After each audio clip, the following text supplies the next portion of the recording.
तो वही बात है, शांति अगर चाहिए, सुकून अगर चाहिए जीवन में, तो परमात्मा की भक्ति कीजिए, सत्संग ध्यान कीजिए, जप कीजिए, सत्संग ध्यान कीजिए, खूब मंत्र का जप कीजिए, तो जीवन में सुख शांति रहेगी।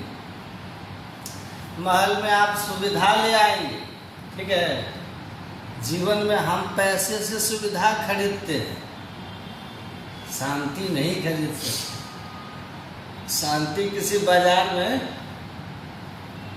नहीं है। शांति कहाँ है? कहाँ है? हमारे अंदर में। अंदर की तब प्रकट होती है जब हम परमात्मा की भक्ति में लगते हैं, तब वो शांति प्रकट होती है, तब शांति भीतर से प्रकट होती। बाकी दुनिया में कहीं चले जाओ, महाराज चित्रकेतु का चरित्र है ना, सुने हैं? उसमें लिखा है कि उनकी जो व्यवस्था थी ना घरों, मतलब जो राजमहल की, उसको देख करके कुबेर लज्जित हो जाते थे, इतनी व्यवस्था थी, कुबेर लज्जित हो जाते थे राजा चित्रकेतु की, ऐसी सुख सुविधा थी। उसमें तो लिखा है कि 1 करोड़ रानियां थी उनकी। अब जो भी हो लेकिन जब भीतर अशांति आया ना, उनको अशांति जब हुई, भीतर बेचैनी बढ़ी, तो संपूर्ण भोगों के रहते हुए भी वो इतने विचलित हुए, व्यथित हुए कि सब छोड़ करके भाग गए। राजा चित्रकेतु वन चले गए, वन चले गए।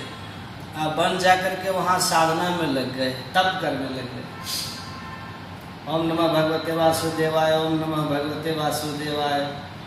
एक पैर पे खड़े होकर के वो एकाग्र चित्त होकर के जप करने लग गए। तब भगवान विष्णु उनके सामने प्रकट हो गए। अब भगवान विष्णु ने कहा कि वर मांगिए। तो चित्रकेतु राजा कहते हैं कि महाराज, मैं आपसे वरदान मांगने के लिए तप नहीं किया हूँ, तपस्या नहीं किया, मैं तो शांति चाहता हूँ। आप क्या चाहते हैं? शांति चाहते हैं ना? देखिए भगवान विष्णु बता रहे शांति कैसे मिलती। तो कहा कि आप अगर शांति चाहते हैं तो उसके लिए वरदान नहीं, साधन करना है, विष्णु भगवान कह रहे हैं। क्योंकि शांति वरदान में कोई नहीं दे सकता।